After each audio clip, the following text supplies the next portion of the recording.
Slow down.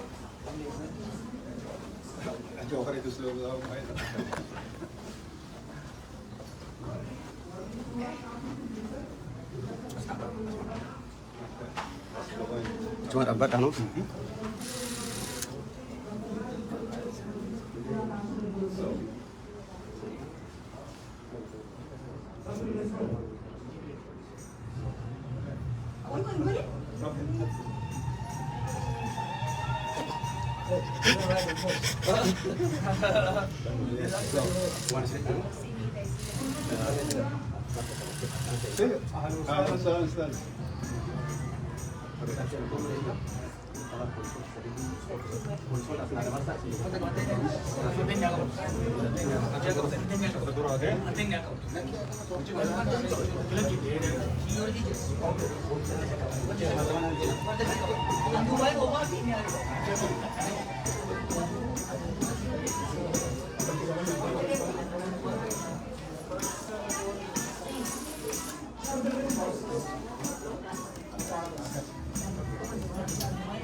Pulang ke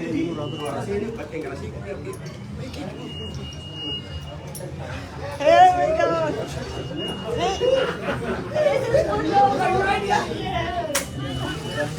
Good luck for you. Hey, the biggest one I ever seen. Jenne. Let me know when you're ready. Let me know when you're ready. Let me know. Signal and I'm gonna take the mic. Stay back. Ulata mi senan tana. Hold up. Ulata na miti. Yeah. All right. Let's go. Ready? Let's go. Okay. Let's go. It's in here. It's in senan mantan. Let's go inside. I need both doors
open.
Amma kesuga isinu gata warroni kun duga ganuta gata amma isi gata jolele ku baat parta jata gata Abdul Devi nubana Bakatan anubana, bakatan. Bakatan. Gannuta ame gannuta karanubana. Galatoma. Yo, Papi, Galatoma, ore Dallas Galatoma. Papi. Karanubana. Karabana.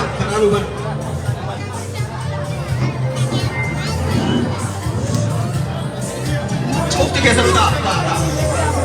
Warri Daalasis keessummoonnis nuuftaa Galatoomaati. Keessummoonni nu seenanii jiru.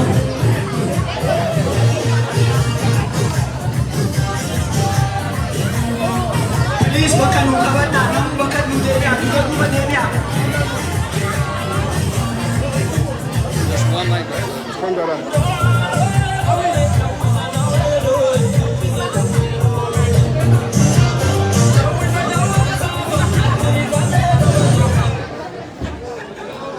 Please namoonni nu ta'a.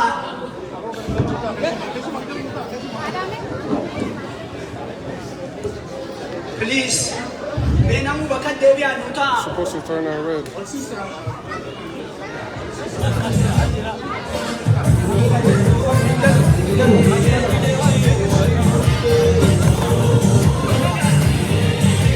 You need your notebook and computer. Okay, hold it. Can you take this off?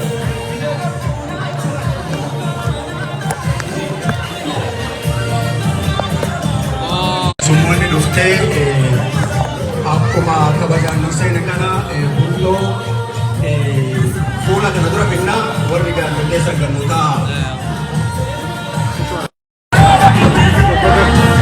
Bulloon Finfinnee ta'ee barreeffamee as jira.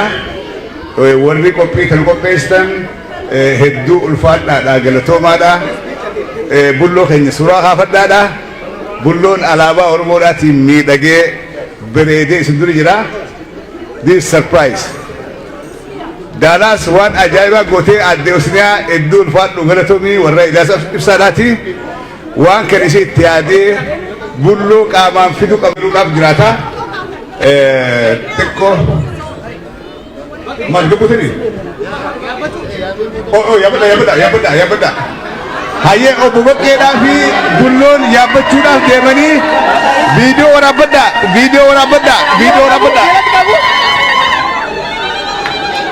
Viidiyoo yaa.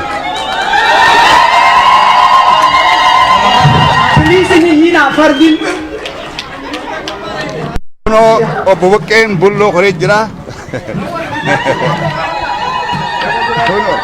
Bulloo akkatti dubbaa keenya. Obbo Baqqalaan kun ofirra gubbaa koree jira. Hayyee akka gaariin nu simadha. Hayyee bullootti itti aanadha. Bullootti itti aana amma bulloon nu kora. Uno. Obbo Baqqeen bulloo koreetti bulloo irraa gabbaadhaa jira. Waan ajaa'ibaati ammaa kan ijoollee kunuunfaaf deema. Jawwee qaaringaa. Ummata please dilachina, ummata please fardiin ce'aan jira. Akkan huno bulloon qaamaan dhufee.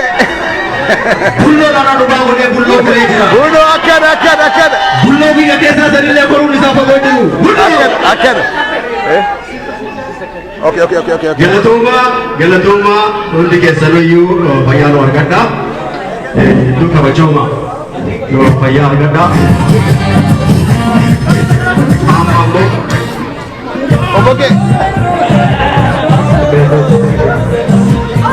Akkam nagaa. Gara hundi naannoo jiru akkam.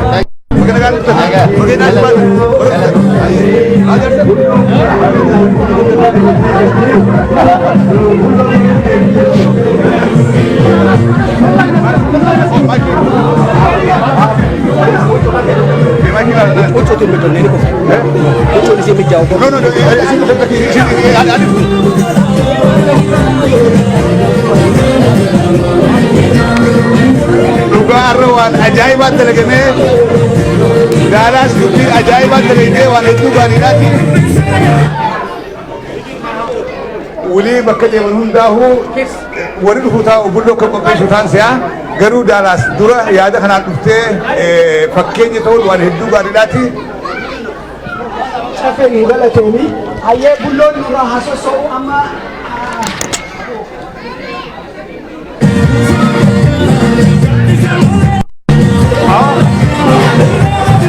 Aku boleh minta boleh tak? Boleh minta boleh tak? Mahal sini dah ni.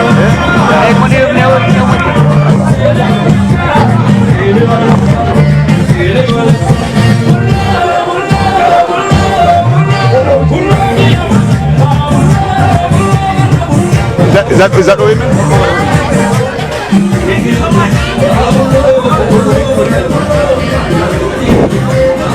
ummata nu gataa bulloo kana sossoosaa bes bulloon haa galu Amir bulloon haa ba'u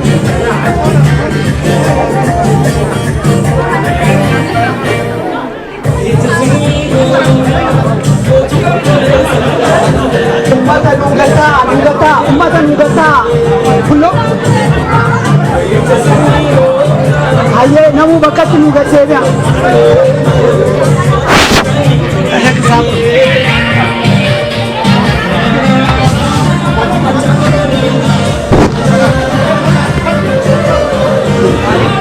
hayyee ummata nu gataa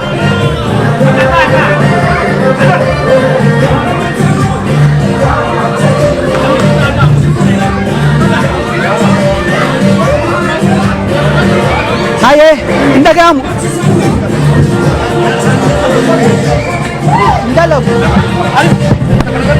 Tole. Fayyada galatoomaa keessummaan dhuftee sagantaa jalqabuuf deemna. Namu akka bakka nu qabatan kabajaan isin gaafanna. Ijoolleen dhadhaabbattus gattattaa namni guddaanis kan duuba jirtanis namu bakka teessa kursii banaa dira tokko duuba kana jira. Gamanaas koottaa fayyada.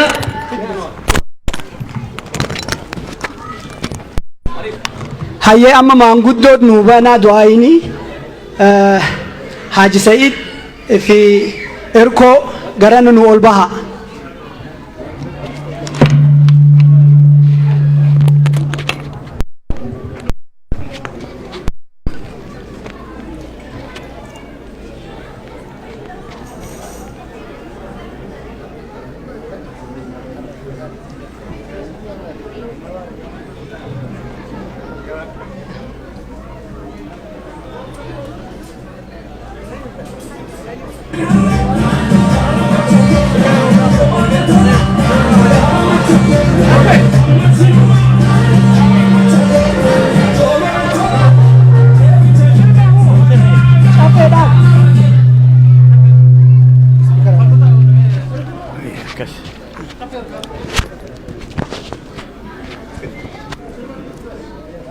naga bultanii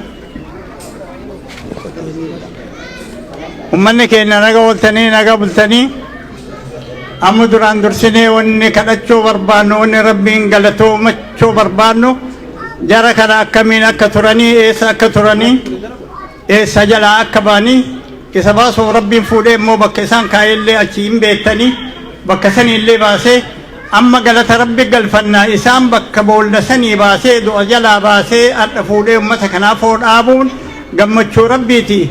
Rabbiin galatoonfadhaa marti keessanuu irratti aansineellee ittiin ta'uu barbaachisu namni Oromoon duruu kadhaani kawaa hundaa geettu kadhaan isaanii ammoo guddichi waa lamaayu tokkochummaa ka ittiin barbaadanii ka kadhatan lammaffoon ammoo biyya nagaa nuu godhi rooba nuu kenni nagaa nuu kenni jecha akka ittiin kadhatani tabiraallee hin qabanii isaan kalaasanii wanni kadhatani gaafa rakkatanii Oromoon dur bahee bonni qabee horiin gara deebu dhabee yoo rakkatani ka'anii malka'aa fi tullutti baanii rabbiin kadhatan rabbiin ammoo qulqullummaa waan kadhataniif isaan waliin jira akka jiruun garii uduu achiin kaanii rooballee rabbiin achitti kennaafi ammallee waan nu barbaadnu rabbiin nu haa kennu ummata keenya nagaa haa godhu ummata keenya karaa malee dhiinni jigu kanallee rabbiin nurraa haa dhaabu nagaa isaaniillee nu haa kennu ummata kanallee ummata afoo dhaabatanii galanii adda bakka sanii baasee rabbi asiin isaan ga'e ammallee karaa nagaatiif karaa qajeelaatitti rabbi isaan haa marra'u wanni isaan irra deemanii wanni isaan jedhan martinuu karaa qajeelaatitti haa dhumtu kanaaf rabbiin galatoonfannaa galanni ka rabbiiti Allahumma salli galatoomaa nuuf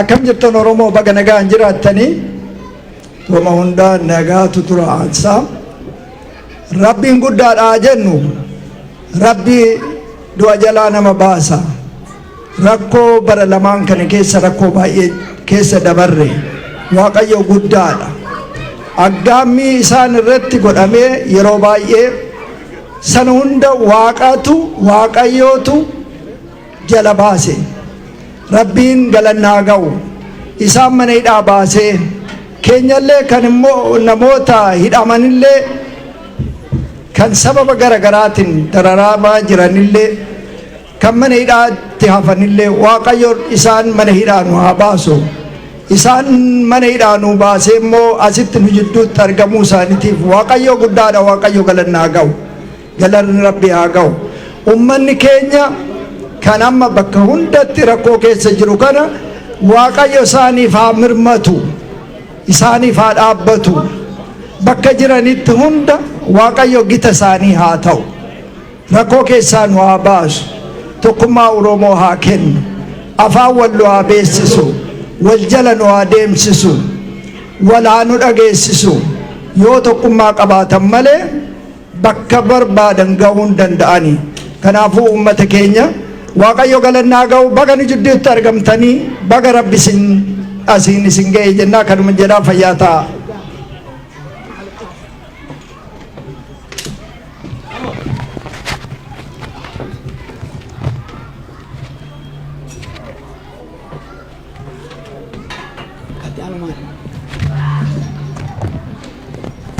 Kanatti aansinee manguddoon teenya haa galatoomanii du'aa inni bananii jiru. Kanatti aansee akka aadaatti haawwonni waan qopheessantu jira. Mijjuu aadaa keessummaa keenya dhandhamsiifnaa jedhanii jiru. Ka gara waltajjii dhufanii keessummoota keenya mijjuu nu haa dhandhamsiisanii.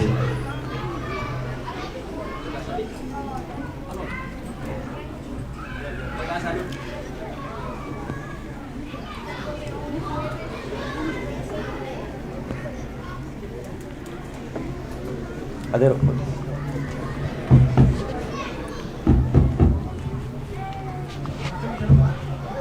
Where's Amir? Amir. Amir.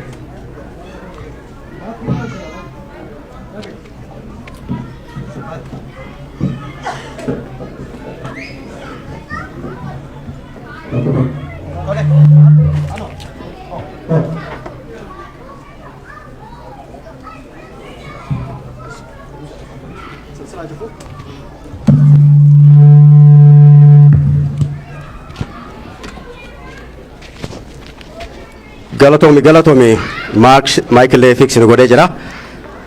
Gaa kan mijjuu nu dhandhamsiisanii haadha Amir adde Makiyyaa fi adde Kaasayeetu iyyuu keessummoota keenya nu dhandhamsiisa.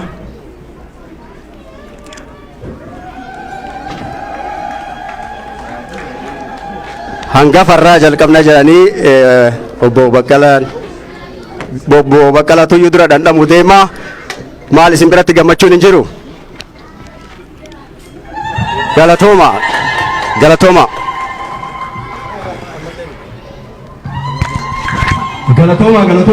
Akkas nuunoo.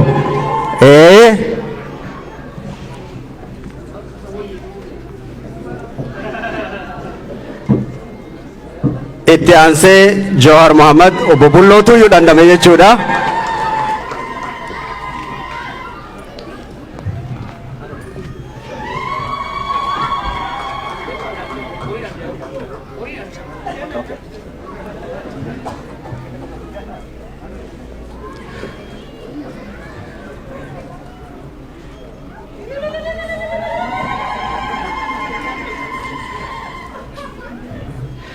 Maalarraa ililchuu dadhabdanii ani ililchuu akkasimee maali dubartoonni Daalaas bakka kaleessa irraa dhufe hin irraanfatina.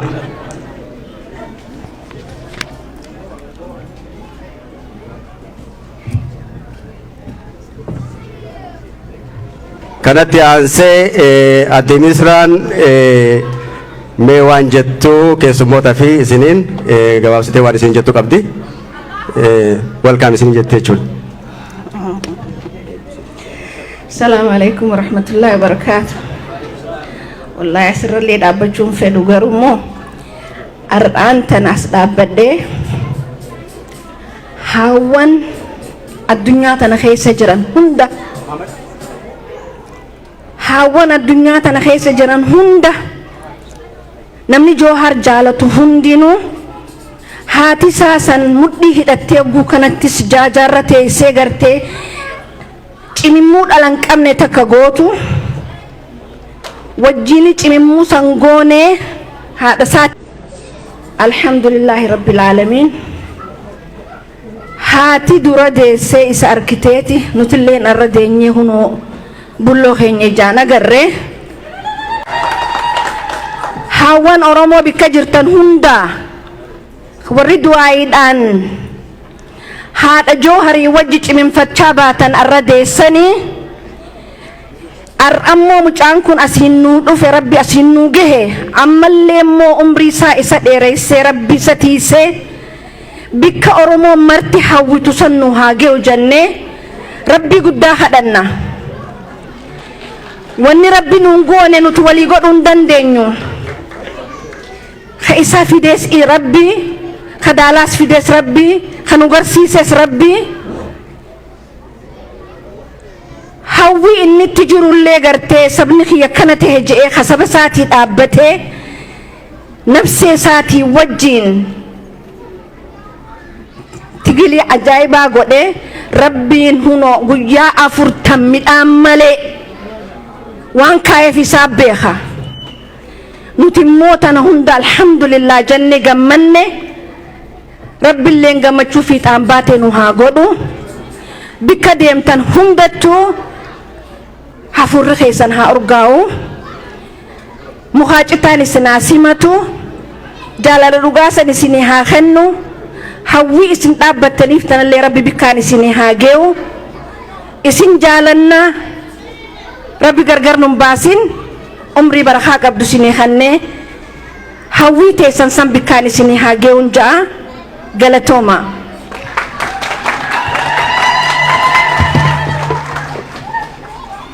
قلتوا مصر أروح مالتو تيان عبد الصمد عمري Abbaa Hundee Abdul Samad Umar asitti isin barbaanna.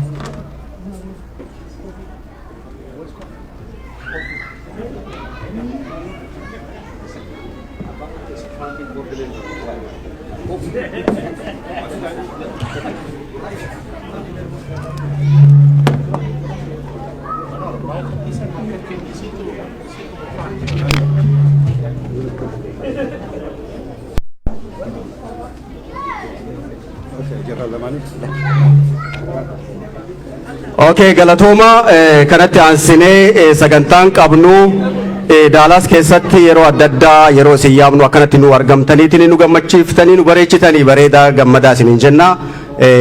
As dura walgahii tokko goonee turre walgahii san irratti fandireezingii qabaachuu turre. Fandireezingii san irratti namoonni adda durummaadhaan yeroo gaafannu gargaarsa jajjaboo nu kennan nama haga tokko guutuudhaaf godhuu waan hin dandeenyeef nama haga tokko at least galatoomaa jechuun waan barbaannuuf isaan saniif abbaan hundee chairmaanii boordii duraanii OMN waan tureef namoota saniif badhaasa nuu kennaa jechuudha. So isaanumatti hin kennaa. Ibrahim Sharif. Obbo Ibrahim Sharif Ibrahimee asiruu yaamaa yookaan akka ol seenu nu godha yoo kaala jiraatu taate. Anaatu fuudhaaf rakkoon hin jiru. abbaan hundee Ibraahimee bakka bu'eetiin fuudha jedhee haga inni dhufutti isa torkaa qaba garuu yeroo inni dhufee jedhee ni kenninaaf jechuudha.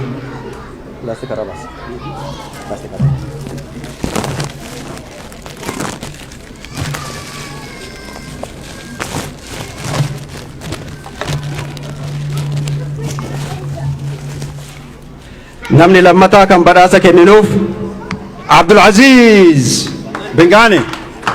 Abdulaziz Bangani gara waltajjii dhukootu. Ibrahim enis achi jira khottu Ibrahim. Haji Ibrahim asinis kootta achumaan. Galatooma waan miidiyaa keenya miidiyaa hawaasaa bira nu dhaabbattaniif galatooma waan isin godhuu dandeenyu galatooma isiniin jechuu qofa.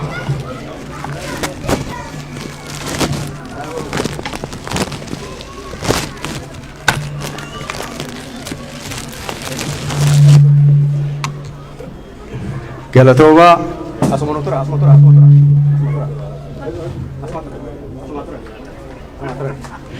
kanatti aansuudhaan Abdulqadir Dadi. Abdulqadir Daadhii fi Aadde Rumaanaa Jeeyiloodha. Nama dorgomu barbaanna jedhanii turanii so waliin dhufaniitiin waan kana gurraacha nu godhanii so waltajjii irratti isa waliin nu dhufuu qabdi Aadde Rumaanaa Jeeyiloodha.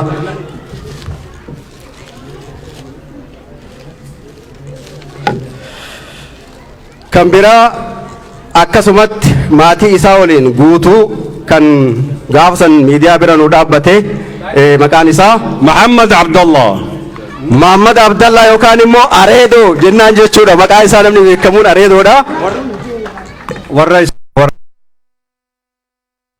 Faamilii guutuu waan ta'eef haadhuma manaatti dhufa inshaallah rabbi jedhe galatoomi.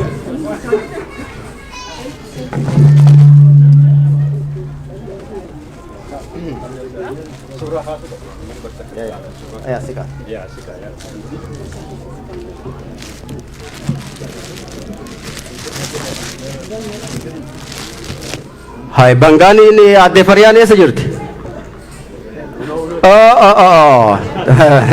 Aadde Fariyaa dubbiin jiru kai. Walumaan kennitanii walumaan kaatanii fudhattan. Kanaafuu dhiifama nu godhi as dhufuu qabda. Kanatti aansinee immoo Khatiyaanus Zaki Idris. Zaki illee nu jidduun jiru na fakkaata. But Farihaatu fuudhaaf.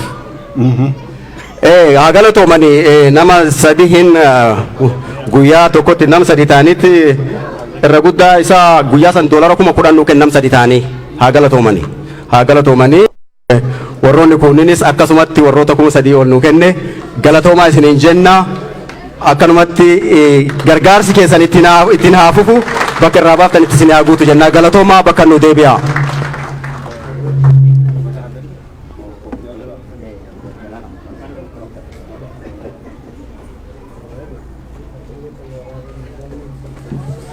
Kan biraa asumatti aansineeti badhaasni biraatti ni jira. Badhaasni suni hoogganoota keenya kan aarsaa guddaa kafalaa turan biyya keessatti gaafa isaan hidhaman nuti asii rakkachaa baane. So at least isaan illee yaadachuu qabna jennee waan tokko akka gareetitti warra godhe jira akka dhuunfatittis warra godhe jira. Kanaafuyyuu Aadde Misraa turee fi Sharafaddin gara madarakaa nu dhuftanii waltajjii nu koottaa isintuyyuu nuuf kenna.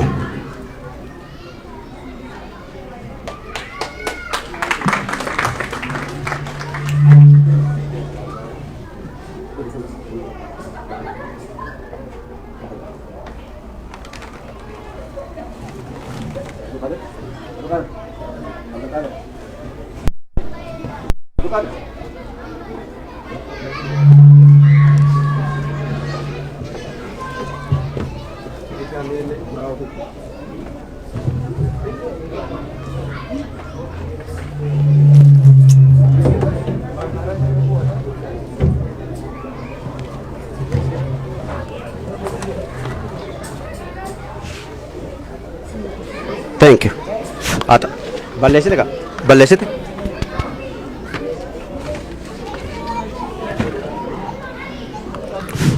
Okay, galatoome.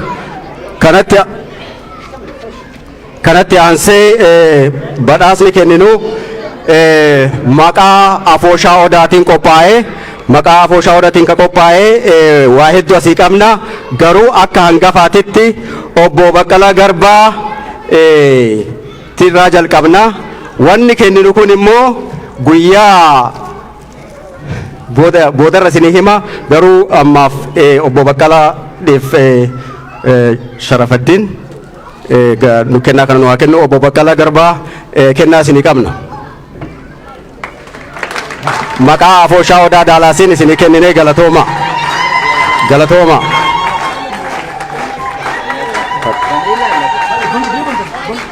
Haa bananii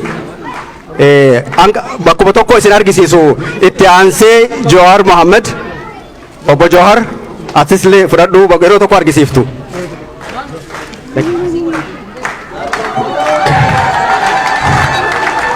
Obbo Jawahar Mohammed yoo kaadatan taate bara 2018 2018 taankii Minnesota irraa taa'ee ittiin wayyaanee maqala ittiin galche obbo Lammaa Magarsaatitti kennee waan tureef ammallee akkuma baratte taankii biraa si binnee taankii biraa si gabaafna maqaa afooshaa odaatiin gaafa duraa taankii tokko si badhaafne gaafsan taankii tokko sin badhaafne har'a garuu taankii biraa obbo Baqqalaan gargaarsa argattee jirta jennaa galatooma. Ummanni kun waa hedduu qopheessee ammallee magaalaan kun Texas biyya kaawboo jirra. Kaawboo garuu fan ummata kana akkamatti hin galchinu dhuguma kaawboo fakkaatuu qaban waan jenneef obbo Baqqalaa Garbaa obbo Baqqalaa Garbaa isinii qabna.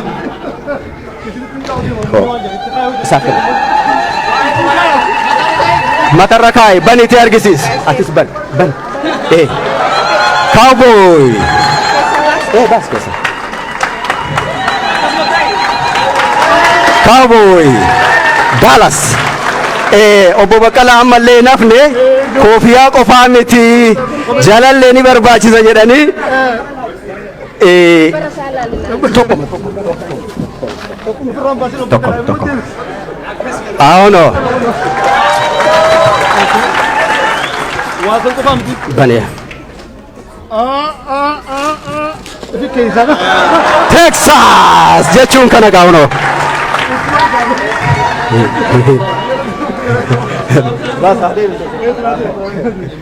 Lakki ol qabbi footoo bakka. Akkasi huno galatooma.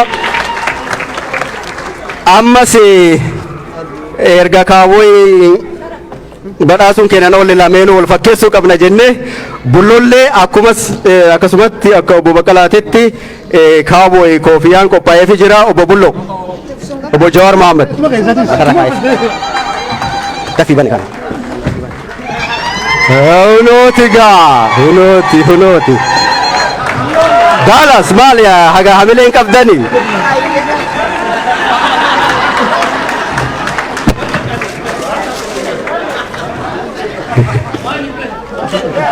Tikena kamat.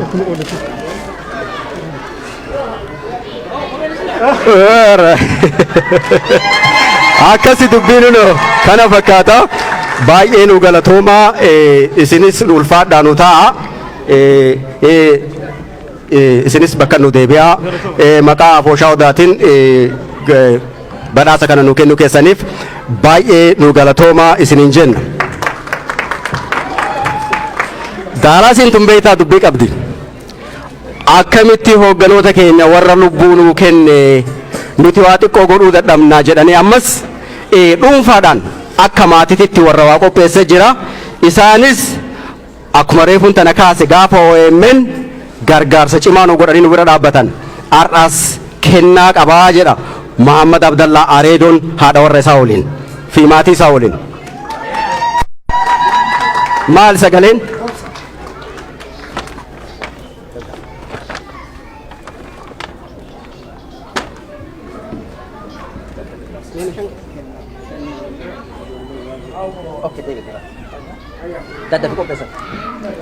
Okay, sagantaan dheeratee dhiifama nu godha ijoolleen gaggabaabsitee waan jechuu jennu qabna jetta. You gonna say something? Okay. Howie, you gonna say something? Here you go. I will hold for you. I'll hold for you. I'll hold for you. Akkam jirtan warri Dallas asitti argamuu keessaniif galatooma. Jawaar Muhammad baga Rabbiin si baase.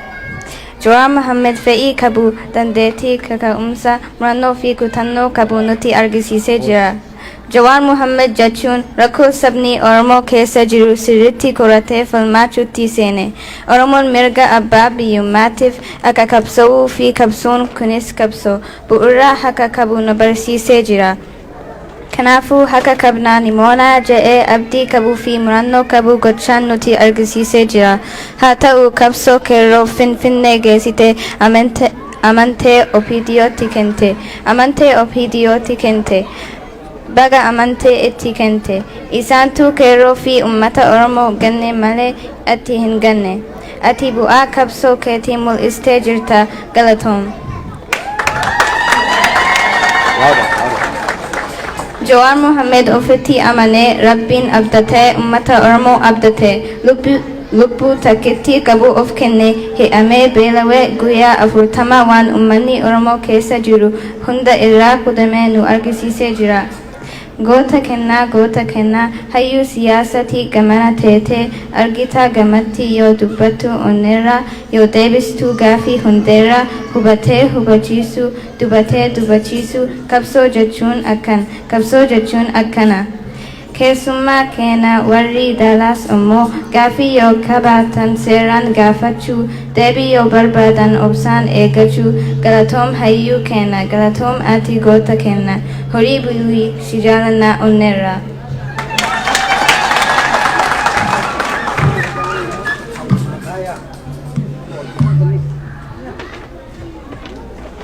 Okay. Hello, City of Dallas. Thank you for coming. First of all, thank Allah for us to see Jawaar Muhammad here today. Jawaar Muhammad is Oromo's hero and leader. He is an Ethiopian political analyst and activist. He is the founder of Oromo Media Network. He is also known for being the leader of Oromo protests. Jawaar Muhammad is intelligent, brave, and sticks to his plans. He has good plans for Oromo and good communication skills. Jawaar Muhammad, we love you. You are Oromo's hero. Thank you and welcome to Dallas. Galatoma, fayyaa argadha.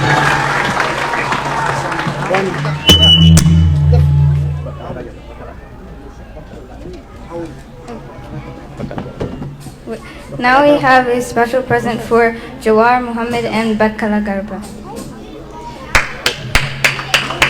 Obbo Bakkala Garba, kennaa isinii qabu maatiin kuni. Thank you. Harka dhayaaf ijoollee tana Rabbi haa guddisu. Itti aansinee obbo Jawaar Muhammad. Now we have a present for Jawaar Muhammad.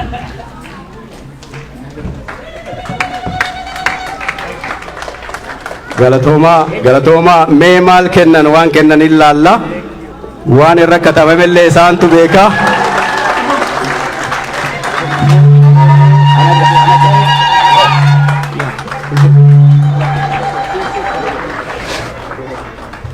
haa galatoomanii kana qofaa miti waa sadi fidanii sadiin keessaa gaafa jarri biyyatti hidhaa keessa turan nama asirraa waliin jiraachaa turre hoogganoota keenya achitti dhiiseen deemu jedhee isaa waliin achitti dararaa argaa ture Ridwaan filee qophaa'ee ture. Ridwaan sababa maatii isaa laaluudhaaf gara Siyaatil waan deemeef har'aaf immoo kennaa isaa obbo Eliyaas ibsatti kenninaaf.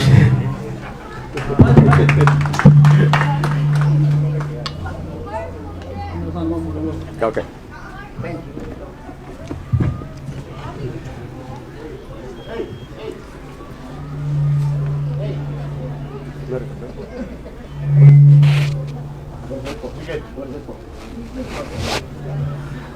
Okay, kanatti aansee amma waltajjii keessummoota keenyaaf akka isaan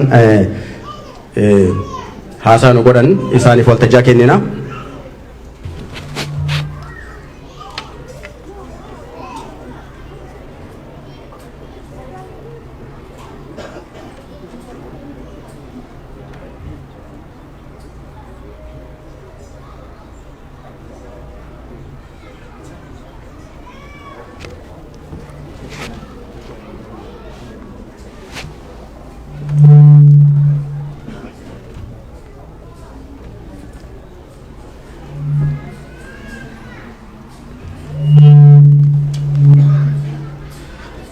namuu gammachuma keessa ummata kana ijaan arguu kennaaf jedhanii gammadanii obbo Hirkoon as keessummaa bira taa'u ture achumaan bulloo wajjin bahee achi taa'e obbo Hirkoo ati as nu taa'e obbo Hirkoon bulloo geggeessa jedhee achumaan achi tufee taa'e galatooma kanatti aansuudhaan waltajjicha oofishaalii banuudhaaf daqiiqaa murtaa'eef waan jedhu waan qabuuf caffee raammis gara waltajjii dhufee jechoota waan jedhu erga nu jedhe booda keessummaa gara waltajjiitti nu affeeraa caffee.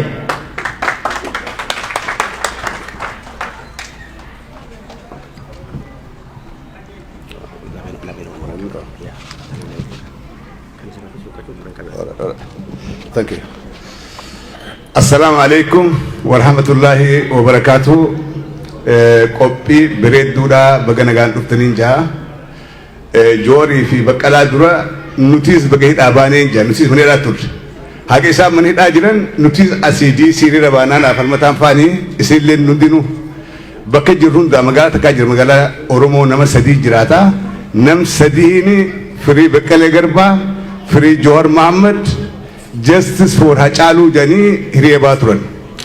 Isin hundinuu warri waan kana qodara hin fudhanne jirtanii waan gootan hundaaf galatoomaadhaa Baqqalaadhaa fi Joowariis baga nagaan baatanii nuti tokkamtaniin jaan. Warri 2020 yeroo dukkanaa ture. Warri ala kana akka rogeeyyitti hojiin dalagaadhaa ture. Joowariis dabalatee hagi tokko biyya gareeti nu afaan garagalee diinaa wajjin dhaabbatee dhagaa nutti yeroo eegale. Hangi hafee hanga xiqqaadha. San keessaa warra biyyatti hafee akka maletti cichee haga hidhaa seenee guyyaa 40 fi waa agabuu taa'utti warri godhee Baqqalaadhaa fi Joowarfaadhaa waa hedduu kutaniiti as ga'anii baga nagaan baataniin jaan. Haa ta'u isaan haabanii garuu hooggantoonni adda bilisummaa Oromoodhaa warreen jireenya isaanii guutuu qabsoo Oromoo irratti dabarse. Kaarraas mana hidhaa keessatti rakkachaadhaa jiru. Kan toorchi taa'aadhaa jiru. Kan maatii wal dhabee biyya ifii qe'ee fi keessatti ukkaamsaa addaa keessa jiru. Arraas akka yaadaan bira jiraannu barbaadan, akka deeggarsaan bira jiraannu barbaadan, akka sagalee taanuufis barbaadan. Gammachuun teenya irruun Baqqalaadhaa fi Joowar arguudhaaf ni gamman.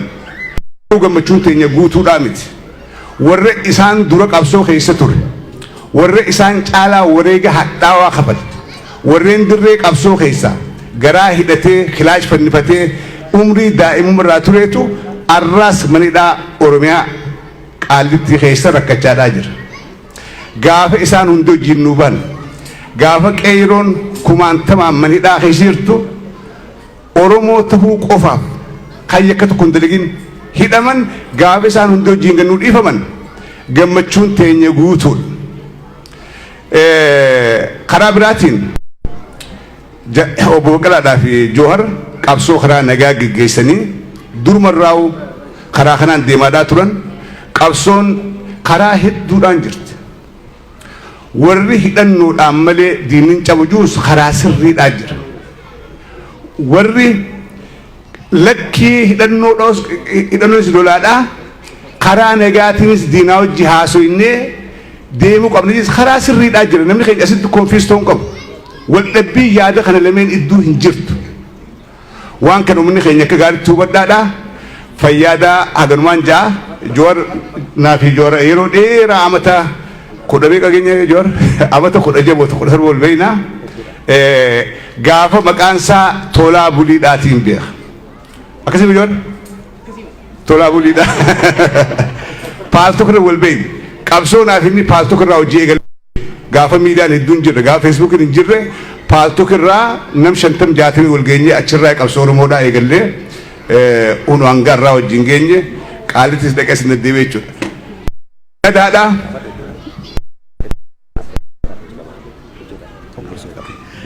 Dhiifama caffee gidduudhaan si dhaabuu kootiif dhugumatti keessummaa of keessaa qabna. Keessummoonni kaleessa akkuma oolle kana oolanii torbaan guutuu dadhabaa turanii sagantaa akkasiisan qopheessanii halkan tu osoo nu tajaajilan har'a karaa dheeraa dhufan isin jalaa nafnu akkuma isin dhuftanii nu bira dhaabbattan nu isin bira dhaabbannaa galatoomaa isiniin jennaa waan biraa isin godhuu hin dandeenyu dhufnee isin bira mul'achutu iyyuu galata san deebisuu waan taateef hin dhufanii isaanis nu dhufanii mee keessummoonni kenna maqaa isaanii tokko tokkoon himullee barbaannu caffetuyyuu maqaa isaanii isinii hima mee warri Houston karaa dheeraa deemtanii dhuftan boros deebitan mee ummata kanaaf hamilee nuu kenna ol kaa'ame keessummoonni Houston irraa dhuftan galatooma fayyaa argadhaa mee maqaa isaanii caffeen isinii himu namoota tokko waliin qawwee dhukaasaa waan turaniif kan biraatis isaan sagantaa biraa qabu Memphis Tennessee irraa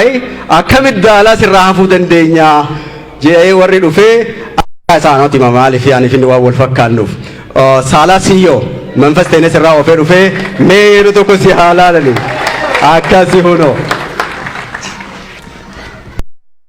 hundaa'u bakka waltajjiin OMN jirtu bakka qabsoo Oromoo jirtu bakka hiriirri Oromoodhaa jiru takka illee dhabeen beeku gaafa Minneapolis dhufnus numaa wajjin jira bakka jirru hundaan akkamitti danda'an beekuuti fayyaade Salaa hedduu ulfaatu yoo thank you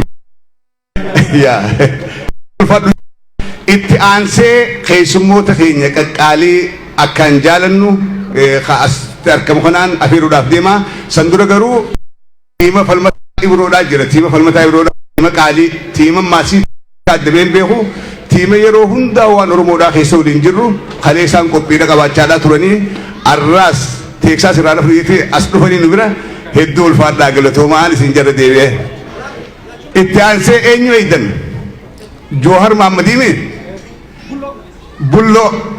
bulloo dheegaadhaa jirte jechuudha bulloodhaan kara waltajjiidhaa afeeraa maayikii isaafiin dabarsaa bulloodhaa wajjin walqunnama gaariin isin jaa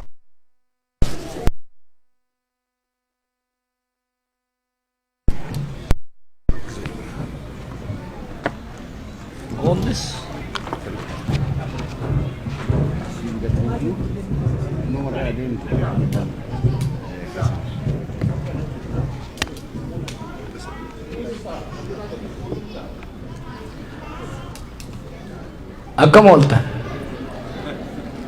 fayya jirtanii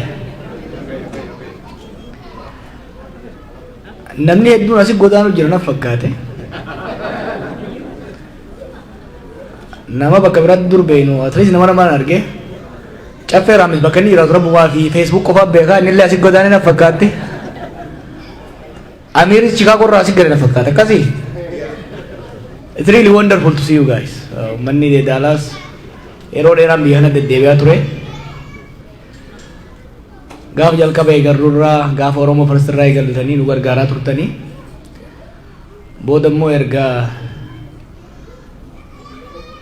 shabbee seenne boodas asii hanga DC deemuudhaan asittis hiriira nu bayaa hedduu nu gargaaraa turtanii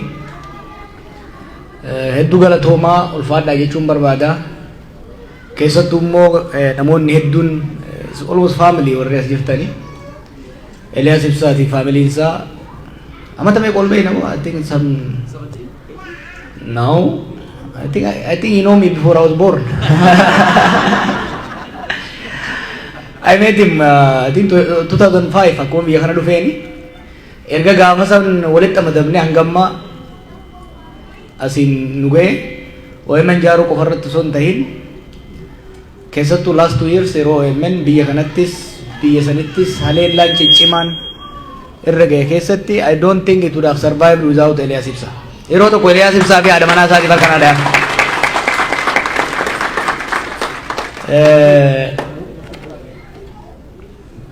warri Houstanii fi warri Dallas kun hedduu wal dorgomtan ganama kanatti qoosaatiin ture maaliif jidduu lafaa barbaadanii sa'a afurii sa'a lama gamana ooftanii sa'a lama gamana ooftanii jidduu lafa barbaadanii maaliif hin qopheessine jennaan kalee warri asii har'a waa qopheessu Houston turan warri Houstonitti qopheesse immoo dhufee as jira I think rivalry friendly ta'e kun ka wal gargaaruu irratti wal tumsuu irratti magaalota lamaan wal cinaa jiran kana irratti godhamu magaalonni biraallee kan irraa baratamuu qabanii kan irratti hedduu jabaatanii deemanii warri wistanis galatooma kalee kajaa'ibaan nu simatanii marii gaarii goone turre har'a immoo isaan kaleessa limoodhaan nu simannaan isin immoo fardaan nu simattan wal morkii ajaa'ibaatii jira jechuudha galatoomaa isin lamaanuu.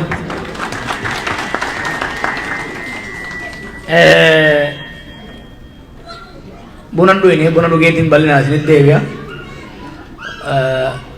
Yaada hedduu isinirraa dhaga'uu barbaannaa gaafilee keessanii isinirraa dhaga'uu barbaannaa marii bal'aa godhuu barbaannaa. Isinumatti haasa'uu qofa osoo hin ta'in silaa waan haasa'u ijoolleen waraabdee isinii dabarsiti. Boodarra gaafii deebiitti nan deebi'a. Ergaan gabaabaan nuti biyya alaa ittiin deemaa jirru tokkoffaa isin galateeffachuudhaaf. Yeroo nu jiraa turretti nu qofa miti yeroo namni keenya rakkoo hamaa keessa turetti ummanni keenya biyya alaa tokkummaa isaa osoo hin sharafin qabsoorraa abdii osoo hin kutatiin bifa cimeen deemuun mana hidhaa keessatti hamilee guddaa nuu kenni ture. Hidhaan balbala sitti cufamuu miti kan nama daddabsiisu. Balbalti sitti cufamuu miti kan si kuffisu, ka harka si kennisiisu. Keessattuu hidhamaa siyaasaa wanti miidhu gaafa namni sun hidhame takkaa hidhamte ummanni inni nan qabsaa'aaf jee of kenne sun yoo duubaa harca'e yoo qabsoorraa maqe yoo tokkummaan isaa kan laaffatu taate edaa bilaashin aarsaa kafalee edaa ummata arra qabsoo irraanfatee waan gabbaaneef irraanfate saniifin yeroo kiyya bilaash godhee jechuun sammuu namaa tuqa. Nu garuu akkas hin taane. Ummanni keenya kabiyya alaatis kabiyya keessaatis dhugaatti mana hidhaa sanitti warri dhuftanii laaltan namni muraasa jiraachuu ooltanii guyyarraa namni dhibbaatamaan bahaa dhiyaa kaabaa kibbaa dhufee hamilee keenya nu cimsaa ture waan qabsoon keessa jirtu nu himaa ture.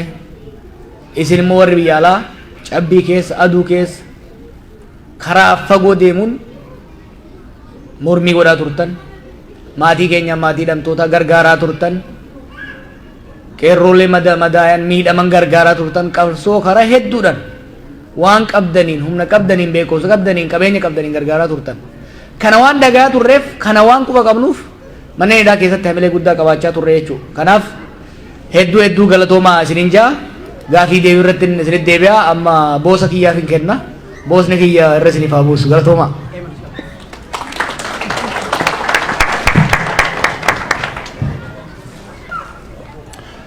Akkam jirtu bakka deemnu hundumaatti dubbachaa turre wanta nuyi haasaa turre hundumti keessan quba qabnu waan haaraa waan isinitti himnus hin qabnu bakka kanatti. Akkuma inni kaasee kaayyoon keenya inni guddaan isin galateeffachuudha. Haala keessa turre keessatti biyya keessattis biyya alaas Oromoonni jiran utoo hamleen hin taane ta'eeti fayyaa hamma qabnuu fi nagaa hamma qabnuutiin achi keessaati tariitii hin baanu turre baay'ee hamlee keenya tumsitaniittu kanaaf galatoomaa masiniin jechuudhaaf iddoo kanatti argamne. Garuu har'a fuula keessan gaafan asitti argu wayi tokkotu natti yaadatame kana dubbachuuf hin turre garuu baay'ee keessan fuula keessan gaafan ilaalu jechuudha. Amantiin itti amanu kitaabi tokko keessatti akkam jedha namicha Nahimiyaa jedhamu tokkotu ture. Namichi Nahimiyaa jedhama. Mana mootii jira, mana mootii hojjeta, mana mootii keessa tajaajila waan hundumaa mijataadhaa fi gammadee jiraata mana sana keessa. Garuu nama biyya isaatii tokkotu dhufee gaafa dhufee keessumummaa gaafa dhufutti gaafate waamee gaafate sabni koo nan keessaa dhufe suni sabni koo inni boojuu irraa hafe suni inni booji'amuu irraa hafe suni maal hojjeta maalitti jira akkamitti jira sabni koo jedhee gaafate. Sabni keenya jedhe sabni keenya waan inni keessa jiru jedhe salphina inni keessa jiru qaanii inni keessa jiru rakkoon inni keessa jiru hin dubbatamu jedhee itti hime.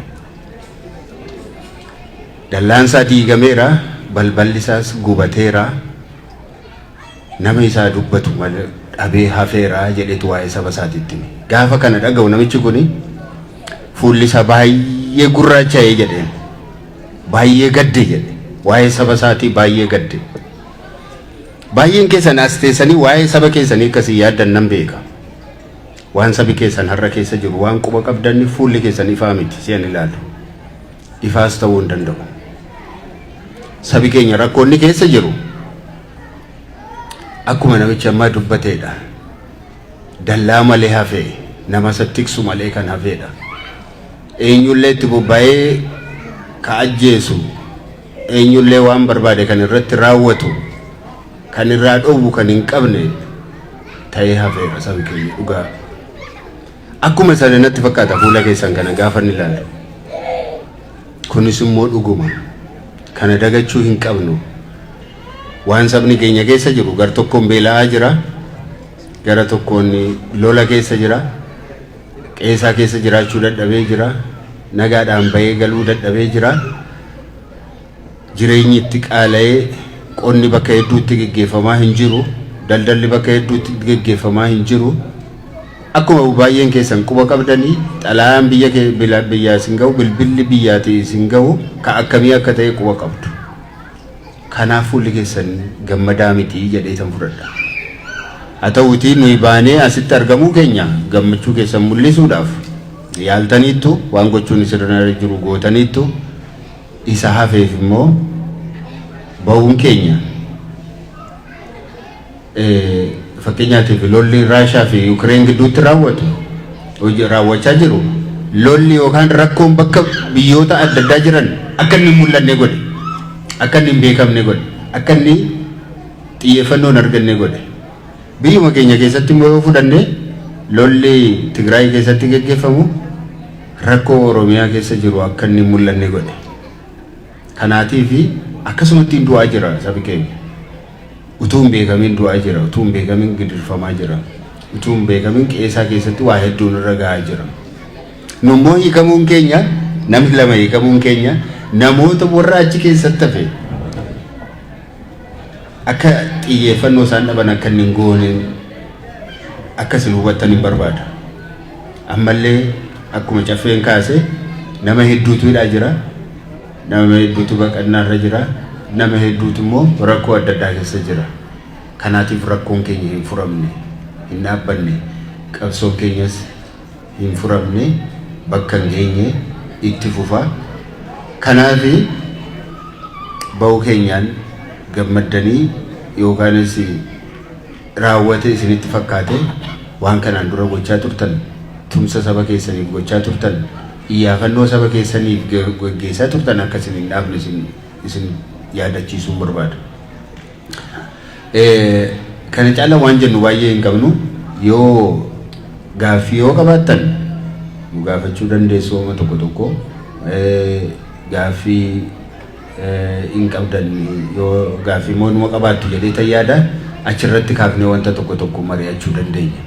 Garuu ammaaf wanti nuyi jechuu dandeenyu ammallee wanti fuula keenya dura jiru isa armaan dura keessa dabarreen ol yoo ta'e malee isaa ol cimaa yoo ta'e malee isaan ol hammaataa yoo ta'e malee isa duraatiin gadi miti kanaaf nu bira dhaabbachuun qabsoo nuti geggeessinu nu tumsuun deggeruun namoota karaa adda addaa qabsoo irra jiran gargaaruun bira dhaabbachuun wal ilaaluun wal hubachuun barbaachisaa akka ta'e duwwaan isin hubachiisuu barbaada kanaaf irra deebi'ee galatoomaan isiniin jedha yeroo keessan fudhattanii bakka kanatti argamuu keessaniif baay'ee gammadaa baay'een isin galateeffachuu barbaada galanni keenya namoota mana hidhaa turan namoota ammas immoo mana hidhaa jiran kan isin gargaaraa jirtanii fi bira dhaabbachaa jirtan maqaa isaaniitiin isin galateeffachuu barbaada fayyaa ta'aa isiniin jedha.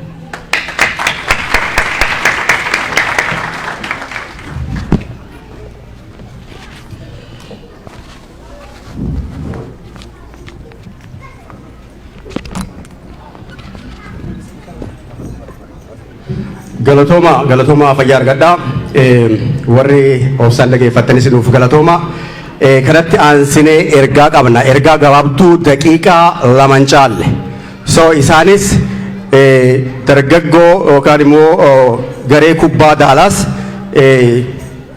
ergaa hawaasa Oromootti ergannaa dhaamsa dabarfannaa waan jedhaniif ergaa isaanii haa dabarfatanii.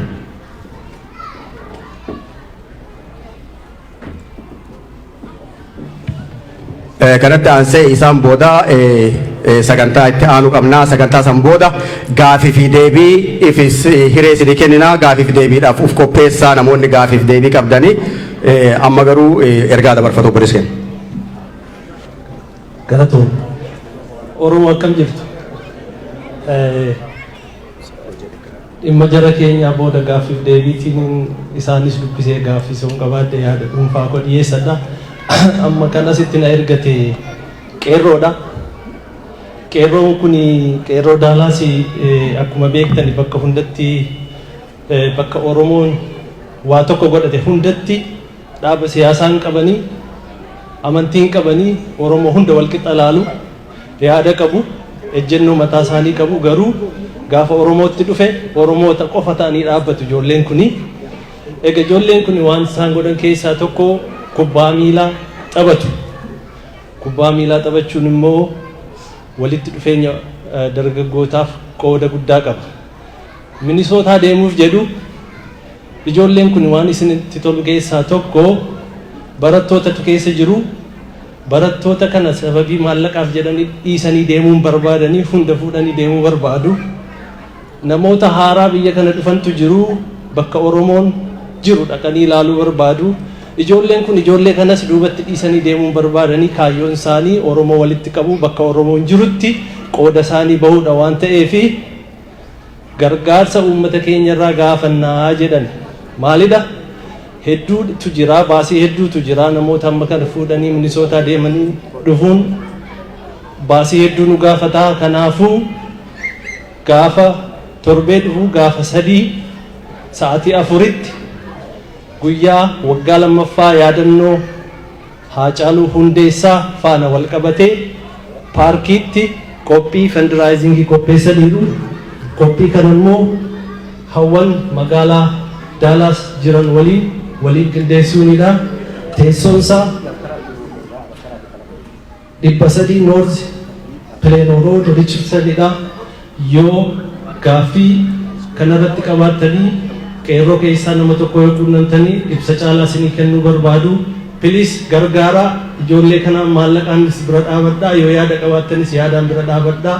Ati aqiititti dubbadhu naan jedhan naan dhufee galatooma. Galatooma akkasii waltiin dhisuun gaariidha. Hireellee olii kennuun barbaachisaadha. Kanatti aansee warroonni reefuun tana seensarratti haala isiniin dhaabnu jennee seentan warri maqaa keessan barreessitan